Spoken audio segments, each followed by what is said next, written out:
picture this. You're staring at a property listing on your phone, and it is the one. Oh, we all know that exact feeling. Right. I mean, it has the right number of bedrooms, a garden that actually gets some afternoon sun, and it's a perfectly manageable walk to the station.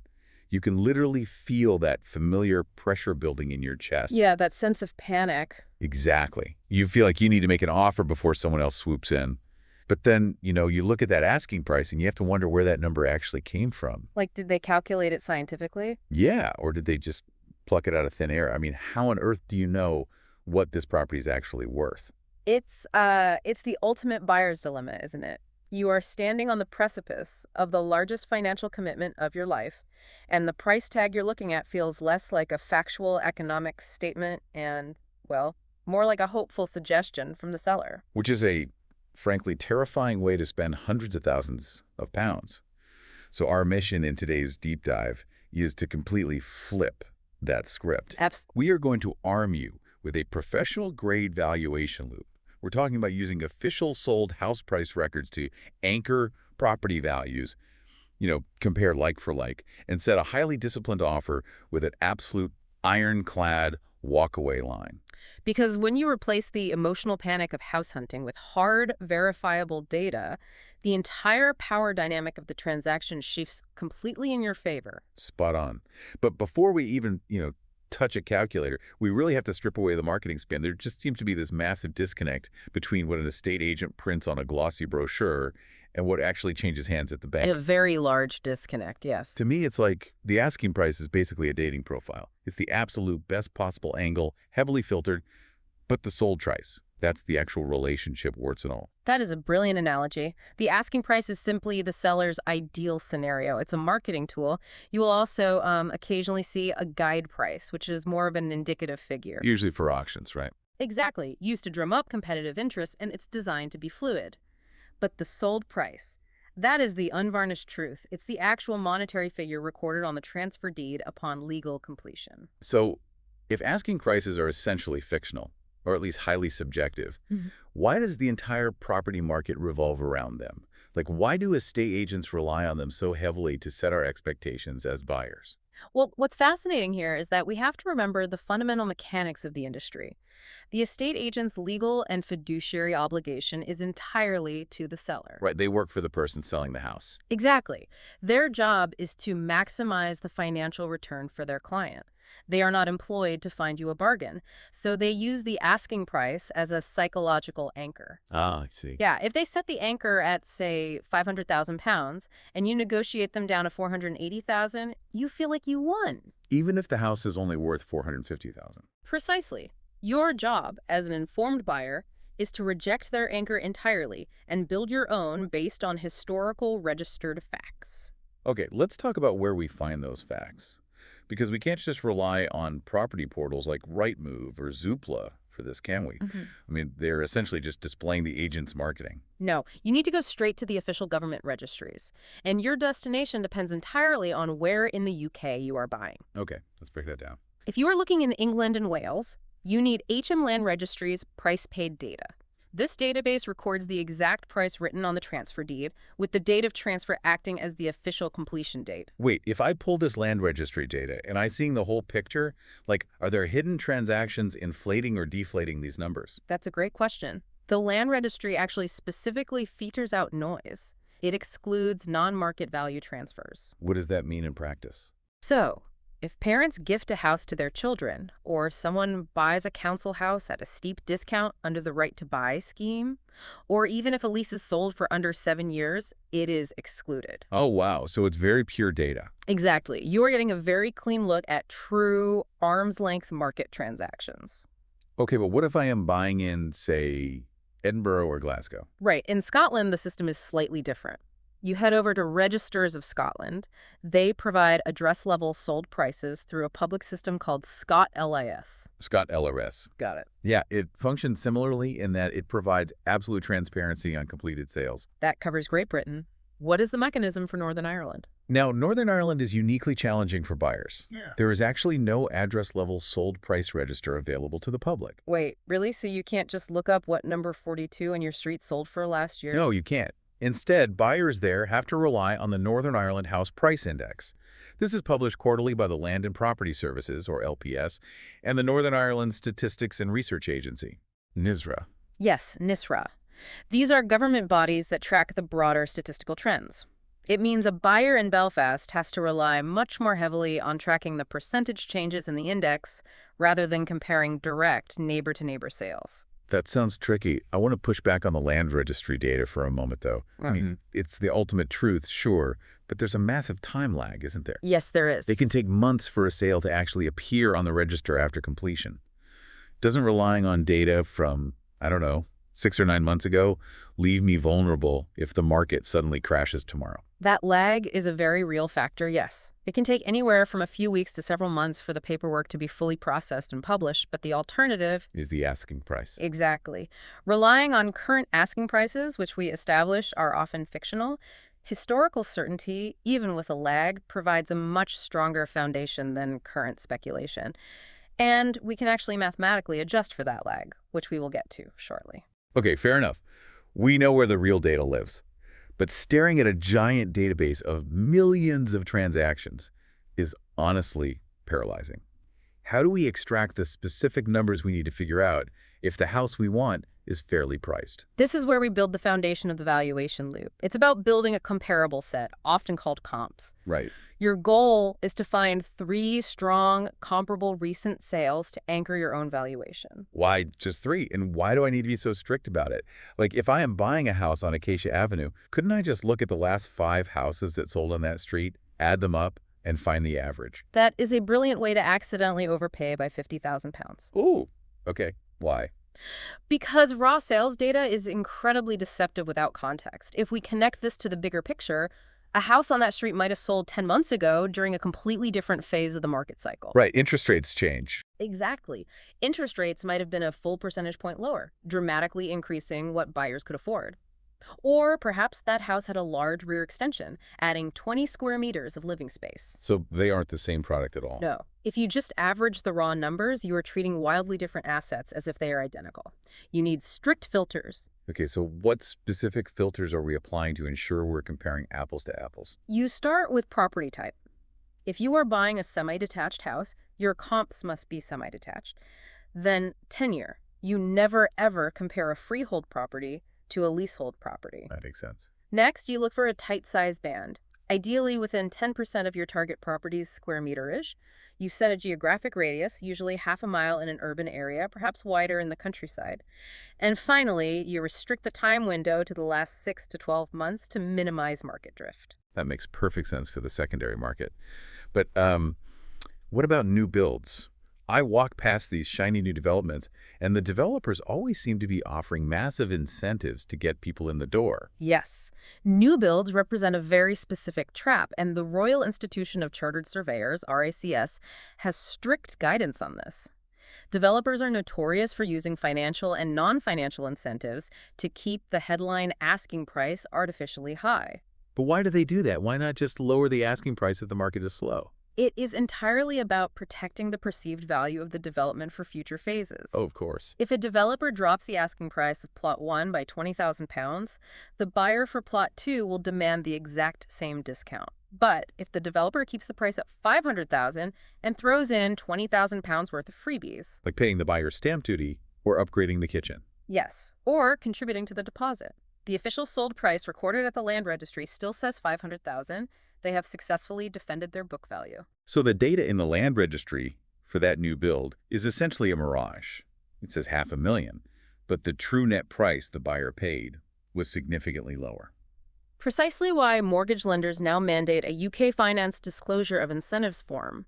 The developer must legally declare all the freebies. So what does a buyer do with that? If you are looking for comps and you're using a new build, you must actively subtract the value of any disclosed incentives from the registered sold price. If you fail to do this, you will drag your own valuation artificially high. Okay, that is a crucial warning. So we have our 3 pristine, heavily filtered comps. We've dodged the new build trap. But we still have that time lag issue. Yes, the normalization process. Right, because one sold 8 months ago, one sold 4 months ago, and Yeah. maybe one is slightly larger than the house I want. How do we actually harmonize them? We mathematically adjust those past sales to make them a true like-for-like reflection of today's market. Let's walk through a simplified, worked example. Okay, I've got my mental notepad ready. Imagine you are buying a standard freehold family home in England. It's a 95 square meter, 3-bedroom, semi-detached. I am with you. Your best comparable property down the road sold several months ago for around £400,000. First, we adjust for time. We turn to the local UK house price index. Right. If the index for that specific local authority shows the market has risen by exactly 1% since the month that comp sold, we simply add 1% to the price. Let's keep the math simple for the audio.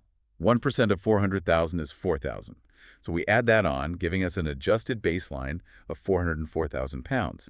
Here's where it gets really interesting. We are literally mathematically time traveling these past sales into today's market. Exactly. The time penalty is neutralized. Now we must adjust for size. Even if two houses look identical from the pavement, one might have a slightly larger kitchen footprint. So how do we fix that? We use the price per square meter to solve this. The Office for National Statistics actually publishes reference statistics for this. You take your time-adjusted price of $404,000 and divide it by the comp size.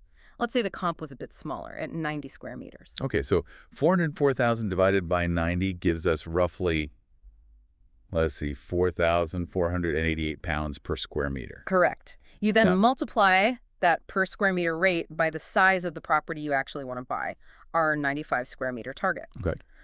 That gives you a new normalized valuation of roughly 429,590 pounds. The mechanism is brilliant because it removes the guesswork. Yeah. But I have to ask about the limits of the data here. What if the comp I'm using was an absolute wreck? What if it needed a completely new roof, a full rewire, and new plumbing? Whereas the house I want to buy is in pristine turnkey condition. I mean, a spreadsheet calculating square meters does not know about rising damp. You're completely right. This is where the data ends, and your own critical thinking must take over.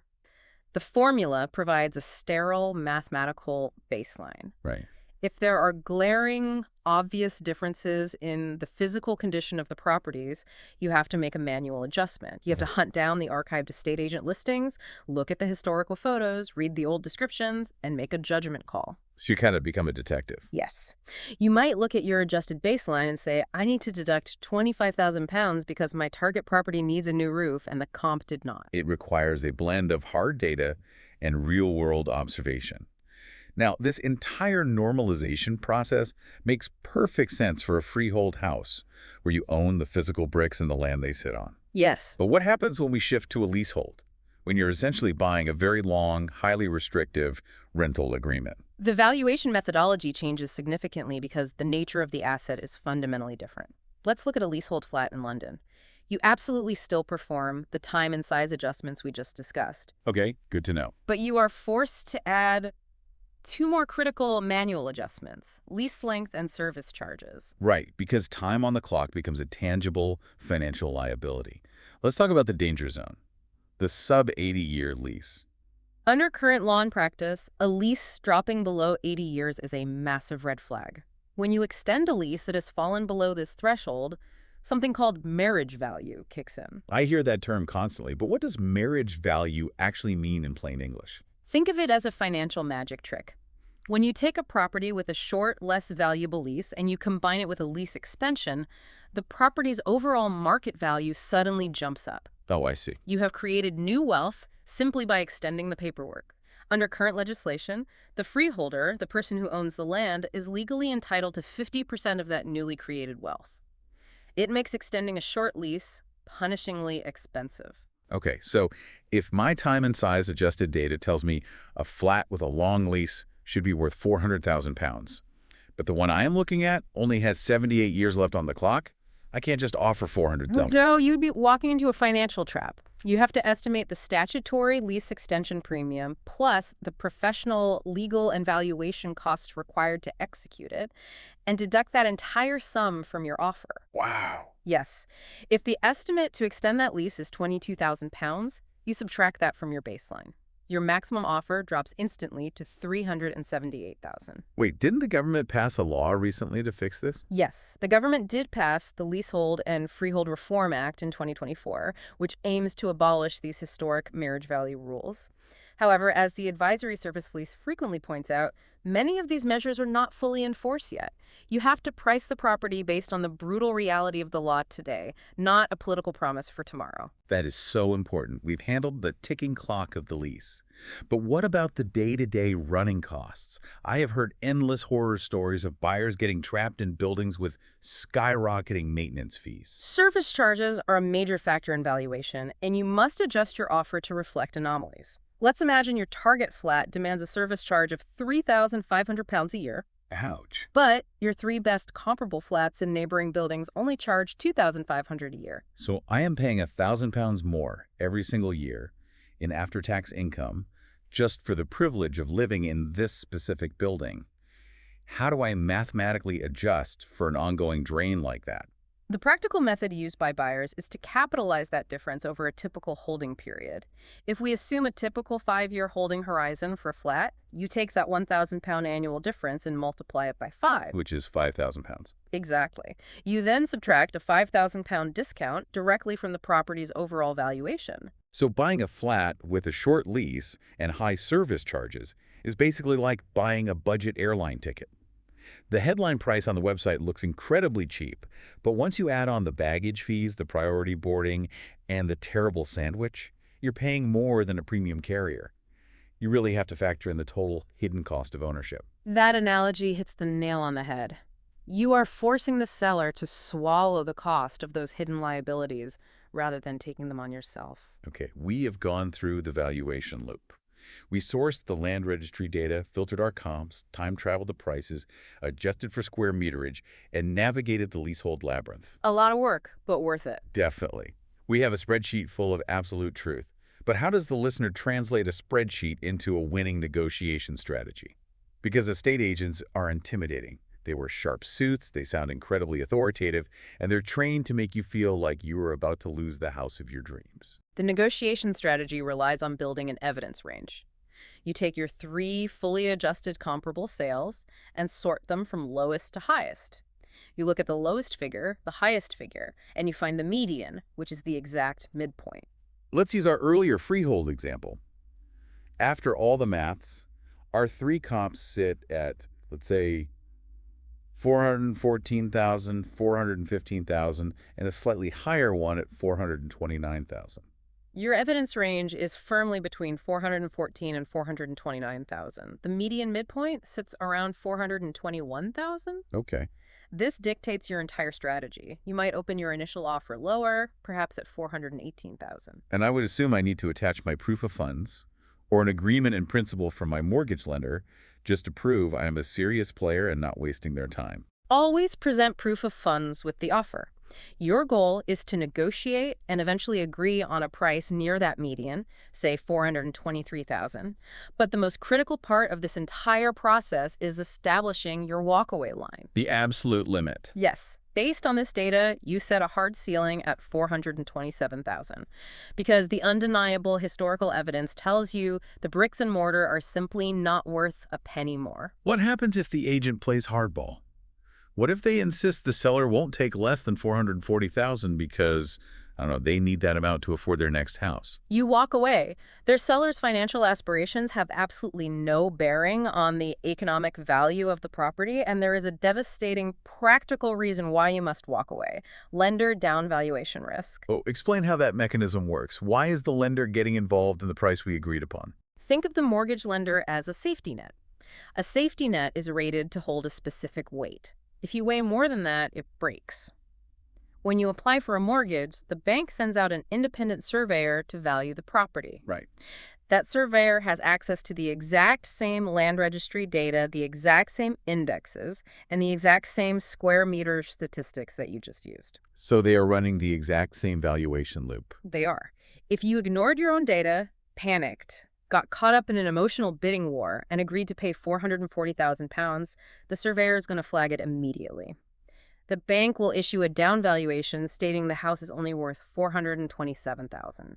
And the bank only lends a percentage against their own valuation, not the inflated price I agreed to pay. Correct. The bank reduces their loan offer to match the lower valuation. This leaves you, the buyer, with a massive cash funding gap. Oh, wow. You are suddenly legally obligated to bridge that difference out of your own savings on top of your original deposit. For most buyers, that shatters the entire chain and ruins the purchase. It's a phenomenal risk. So when the listener is actually on the phone with the estate agent, presenting this initial offer, do they send over a massive, complex spreadsheet full of maths to prove their point? No, you do not want to overwhelm the agent or make them feel defensive. But you do need to show you're working. This raises an important question of presentation. The most effective psychological tactic is to summarize the target facts, your 3 best comparable properties, and the basic adjustments onto a single, clear page. It's a one-page summary of undeniable logic. Exactly. It serves a very specific purpose. It proves to the estate agent, and by extension the seller, that you are a highly disciplined, serious buyer who is completely immune to emotional manipulation. Right. You are demonstrating that your offer is not an insulting lowball attempt to steal the house. It is a mathematically sound valuation anchored entirely in the government's own official data. I can completely see how that strips the emotion right out of the conversation. You are no longer arguing about feelings or how much someone loves the wallpaper. You are simply pointing to undeniable facts. It fundamentally changes the dynamic. You are no longer asking for permission to buy the house at a lower price. You are presenting the economic reality of the asset. It really is like having a superpower in a market that relies entirely on everyone else being frantic, uninformed, and highly emotional. Which leads to a rather profound shift in how you actually experience buying a home. What if adopting this seemingly cold, incredibly analytical approach actually frees you to enjoy the house hunting process more? Because you aren't waking up at 3 in the morning in a cold sweat, staring at the ceiling, wondering if you just financially ruined your life by overpaying. Exactly. By removing the panic of, am I overpaying? Yeah. You transform a highly emotional, high-stakes gamble into a calm, confident business transaction. You know exactly what the bricks and mortar are worth. That certainty leaves you free to actually enjoy imagining your life living inside them. That is a brilliant place to leave it. From staring at that highly filtered dating profile asking price to securing the relationship with cold, hard facts. Before you commit to a property, visit beforeyoumove.co.uk to research the area or postcode. If this helped, please comment, like, follow or subscribe for more practical UK property guidance.